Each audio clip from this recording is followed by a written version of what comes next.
नाजरीन, रात के अंधेरे में अचानक रेडार स्क्रीनों पर एक सिग्नल उभरा। चंद लम्हों में मिसाइल लॉक हुए और फिर आसमान में एक धमाके की आवाज़ सुनाई दी। कतर की एयर डिफेंस ने दावा किया है कि उसने अपनी फ़िज़ाई हदूद में दाखिल होने वाले लड़ाका यानी Su-24 ईरानी बमबार तैयारे को फ़ौरन तबाह कर दिया। मैं हूं इरफान रैना और आप देख रहे हैं न्यूज़ 18 का डिजिटल प्लेटफॉर्म। नाज़रीन, लेकिन यहाँ पर एक सबसे बड़ा सवाल ये पैदा होता है कि ईरान Su-24 के पास तैयारे आए कहाँ से। नाज़रीन, लेकिन यहाँ एक सवाल पैदा होता है, ये बड़ा सवाल है कि ईरान के पास Su-24 तैयारे आए कहाँ से। अब सोवियत यूनियन से अगर बात करें तो Su-24 ईरान तक की कहानी को हम आपको बताते हैं कि Su-24 जिसे नेटो फेंसर कहता है, सोवियत यूनियन दौर का एक ताकतवर स्ट्राइक बमबार तैयारा।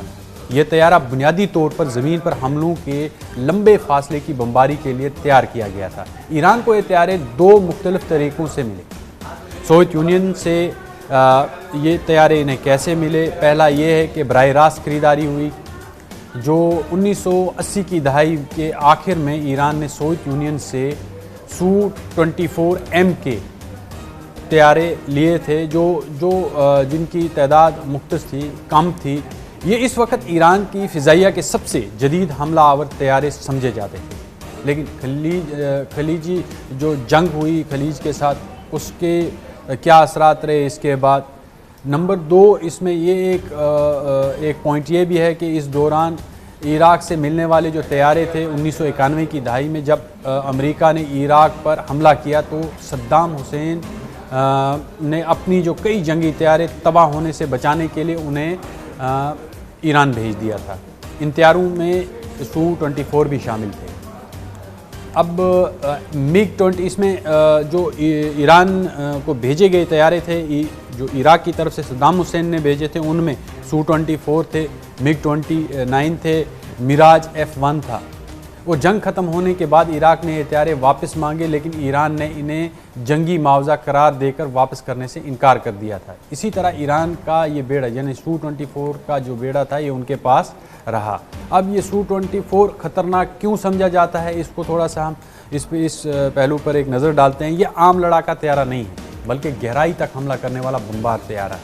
इसकी अहम खसूसियात ये हैं कि ये 1.6 मैक रफ्तार तकरीबन उसके करीब उसकी रेंज में चलता है। तकरीबन 600 से 1000 किलोमीटर ये रेंज है इसका जो हमला करने का। इसमें अगर कोई मिशन होगा तो इतना इसका रेंज है, 1000 से 600 किलोमीटर तक की रेंज है इसकी। और दूसरा जो ये अब हम कहेंगे कि इसका जो स्विंग विंग है, ये रात और ख़राब मौसम में भी हमला करने की सलाहियत रखता है, यानी कि ये हर टाइम उड़ने की सलाहियत रखता है। ये तैयारा कहीं पर भी ले जाया जा सकता है। अब इसमें इस तैयारे के अंदर गाइडेड बम ले जाए जा सकते हैं, क्रूज़ मिज़ाइल ले जा सकते हैं, एंटी शिप मिज़ाइल भी इंस्टॉल किए जा सकते हैं, भारी बमबारी करने वाले हथियार भी इसमें इस्तेमाल किए जाते हैं। इसी वजह से इसे डीप स्ट्राइक एयरक्राफ्ट भी कहा जाता है। ईरान ने इन्हें अपने आप यानी कि ईरान के पास एक सलाहियत है कि वो रिवर्स इंजीनियरिंग बहुत अच्छे से जानता है, इसलिए उन्होंने इसे अपग्रेड भी किया और ईरान ने वक्त के साथ Su-24 को इतना अपग्रेड कर लिया कि वो अब एक और अलग ही लेवल का जंगी तैयारा बनकर तैयार हो गया है। मकामी इसे एवियोनिक्स सिस्टम, बेहतर नेविगेशन और टारगेटिंग सिस्टम, बाज़ रिपोर्ट्स, ये सारा इन्होंने तैयार किया है, अपग्रेड किया है खुद Su-24 को।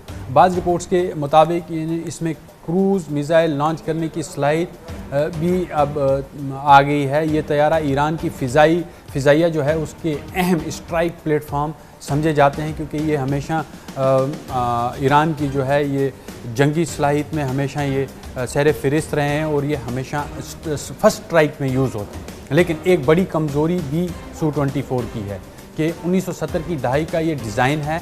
आज के जदीद जंगी माहौल में इसे जो है वो मुश्किलात का सामना ज़रूर होता है, क्योंकि स्टेल्थ टेक्नोलॉजी आ गई है। क्योंकि अब इसमें स्टेल्थ टेक्नोलॉजी नहीं है, जदीद इलेक्ट्रॉनिक वारफेयर सिस्टम महदूद जदीद एयर डिफेंस के सामने ज़्यादा नुमायाँ हो जाता है। इसलिए जदीद जो पेट्रियट सिस्टम है जिसे NASAMS, इसको नेसैम्स अगर हम कहेंगे, या दीगर एयर डिफेंस सिस्टम्स के सामने ये तैयारा ज़्यादा खतरे में होता है क्योंकि ये विजिबल होता है। Su-24 जो है दरअसल इसकी ईरान की जो फ़िज़ाइया है वो पुरानी है, मगर ये ताकतवर यादगार है जिसकी जड़ें सोवियत दौर और खलीजी जंगों तक जाती हैं। लेकिन आज के जदीद जो मिसाइल दिफाई निज़ामों के दौर में ये जो तैयारे हैं ये आसान हदफ भी बन सकते हैं क्योंकि ये रडार पर बहुत आसानी से दिखाई दे जाते हैं। इसलिए जब कतर ने ये दावा किया कि इसके एयर डिफेंस सिस्टम ने तैयारे को पलक झपकते ही मार गिराया, तो दिफाई माहिरीन ने फ़ौरन कहा कि ये सिर्फ एक फ़िज़ाई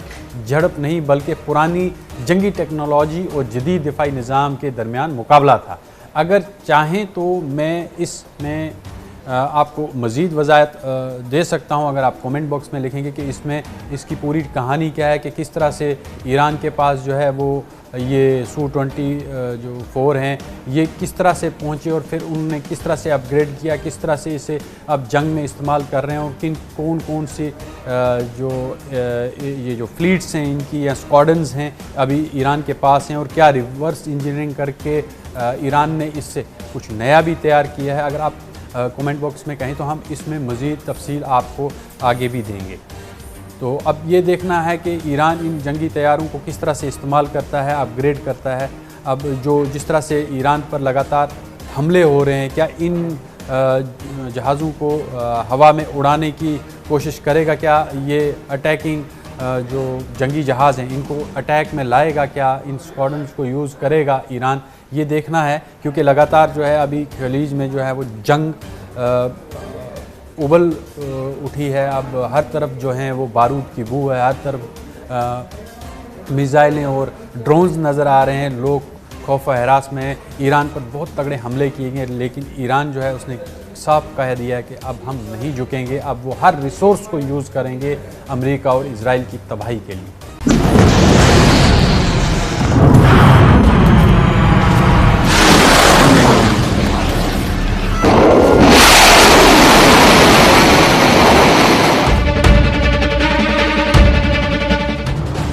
ये है न्यूज़ 18 नेटवर्क और आप देख रहे हैं न्यूज़ 18 उर्दू। हमारी पहुंच, आपकी ताकत।